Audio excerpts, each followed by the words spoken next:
comment coudre un sac à vrac. Dans cette vidéo, vous allez voir comment coudre un sac à vrac, mais pas n'importe lequel. Un sac où les petites billes de pois chiches ne se font pas la malle à la caisse et où la farine ne se coince pas dans les tout petits bords, surtout quand vous videz votre bocal, dans le bocal.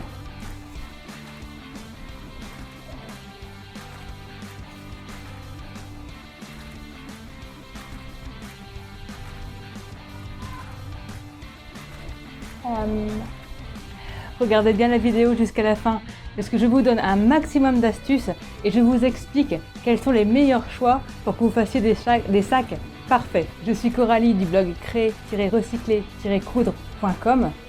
Dans cette chaîne YouTube et dans mon blog, je vous donne mes astuces, mes conseils, mes tutos pour réaliser des ouvrages simplement et sans dépenser un bras. Tout de suite, nous allons voir quel est selon moi le meilleur tissu pour faire des sacs à vrac, comment poser un cordon qui ferme parfaitement et un tuto complet que vous n'avez qu'à suivre pas à pas pour éviter de vous tromper.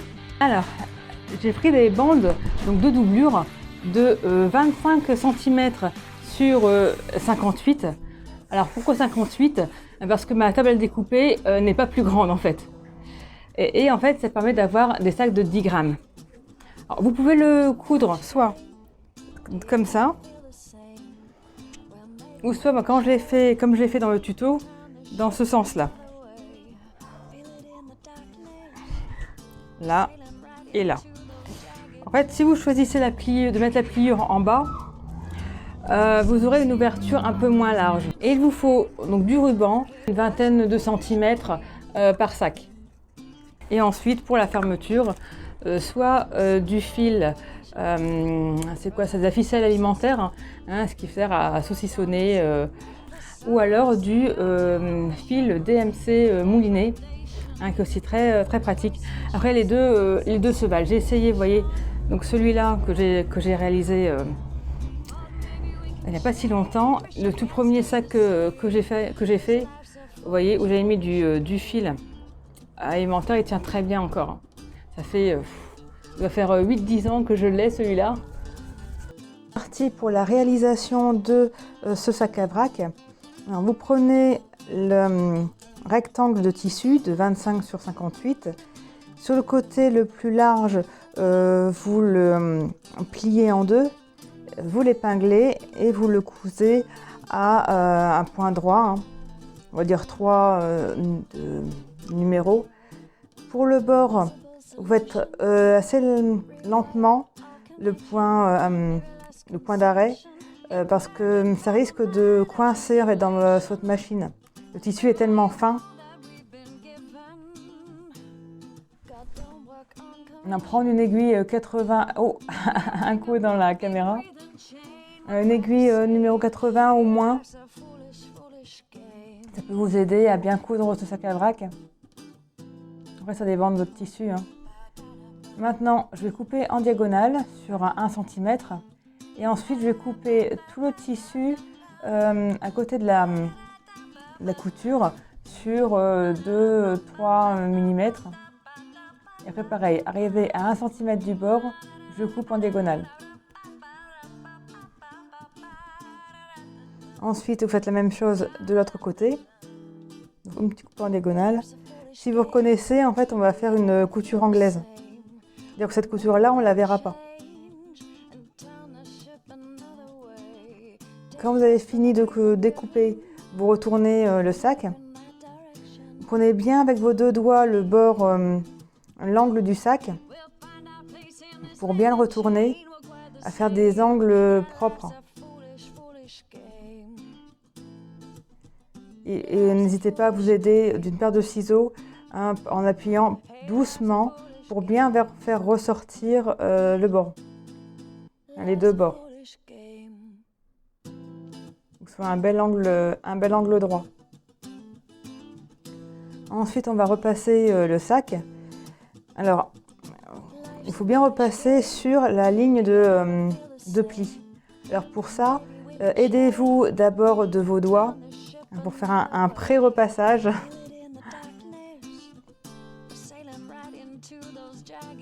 Et ensuite, allez-y avec votre fer à repasser.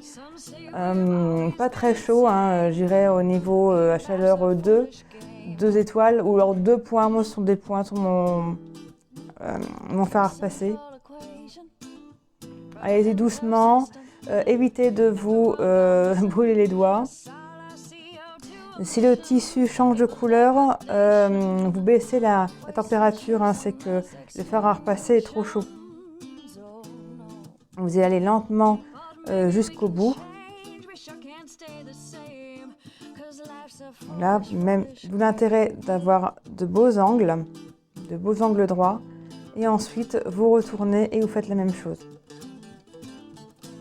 Le but étant que lorsque vous allez coudre le deuxième sur l'ancienne couture, que ce soit en fait facile, hein, facile à coudre.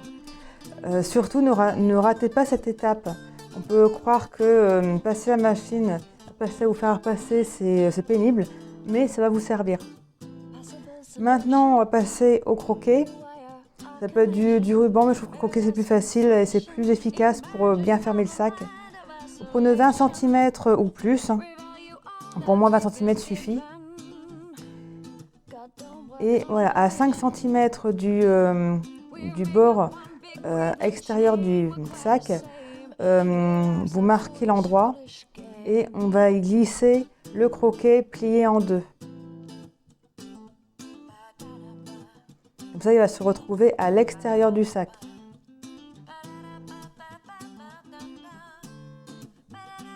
Parce que nous faisons une couture anglaise, et donc nous allons recoudre encore les bords. Toujours la couture en point droit à 3 de longueur de point.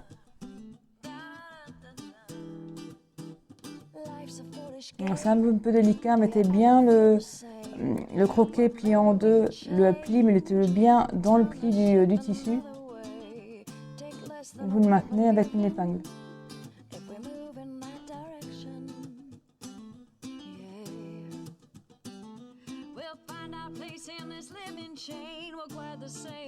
Et on se retrouve encore avec 2 coutures, hein, une de chaque côté.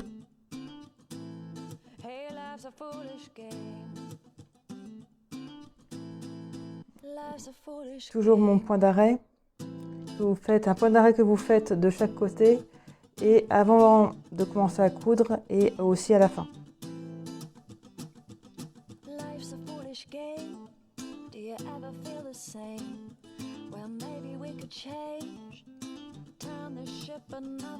Je fais une couture propre. Hein. Ensuite, à 3 cm, vous découpez la couture que vous venez de faire pour laisser pareil 2-3 mm. Comme ça qu'on va replier tout à l'heure pour faire passer le fil. Ce sera beaucoup plus facile de le passer. Et vous faites la même chose de l'autre côté, hein. Ça ne va pas être une surprise.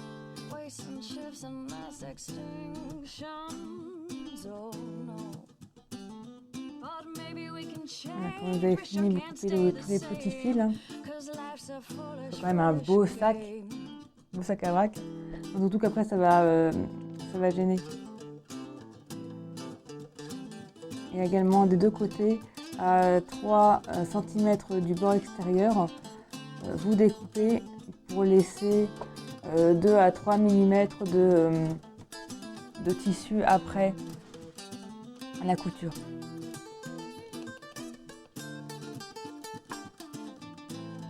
Maintenant, on s'attaque au pli pour faire la coulisse.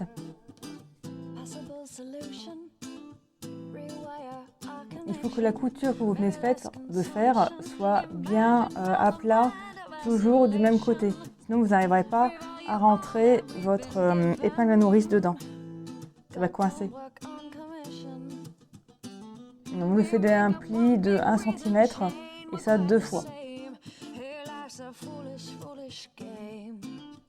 Bien sûr, vous épinglez avant de coudre.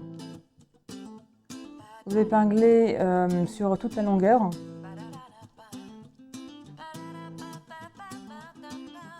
Toujours 2 fois, 1 cm puis 1 cm. Et par contre, au bord, il y a un endroit où vous n'allez pas coudre. Vous allez laisser une ouverture pour passer l'épingle à nourrice et le fil qui vous permet de serrer le sac à vrac. Si vous avez un bras coulissant, n'hésitez pas, enlevez-le, ce sera plus simple.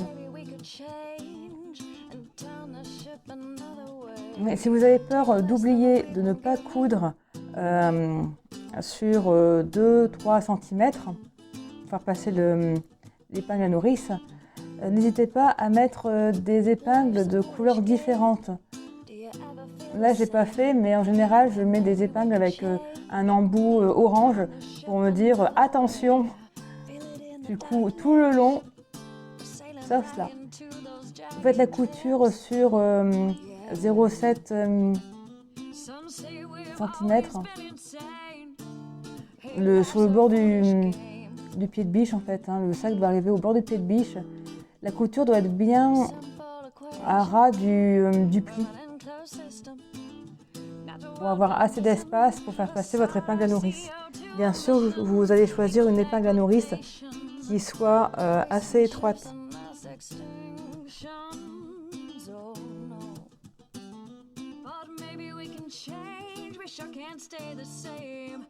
Voilà, des fois, ça peut faire des boucles.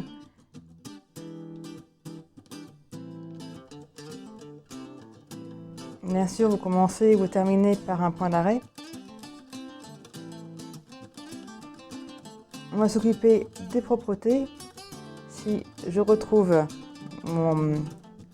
ma paire de ciseaux, là, vous voyez, mon épingle à nourrice est vraiment assez petite, ça fait à peine une phalange. Vous passez dans toute la coulisse, ça vous l'avez compris. Ne tirez pas trop fort, sinon le fil va partir de l'épingle à nourrice, même s'il y a un nœud dessus.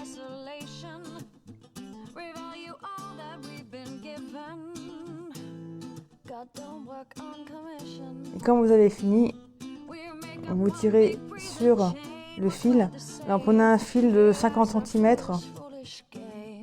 c'est suffisant.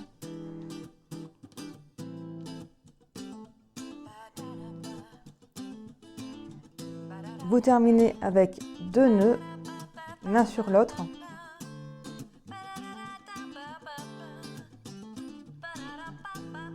Après, vous coupez le fil en trop.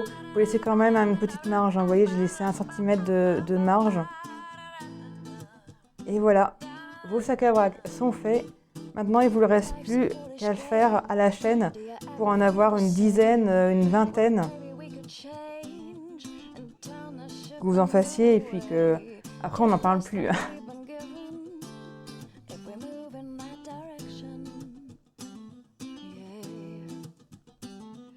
Vous voyez, ça sert bien. Et ensuite, voilà, le ruban va vous permettre de bien maintenir, fermer, surtout le croquet avec leurs petites dents. Ça permet de bien fermer. Vous voyez, ça résiste bien, c'est bien fermé. Vous avez aimé? Ces vidéos sont faites pour vous. Alors dites-moi en commentaire ce qui vous freine dans la mise en place du zéro déchet.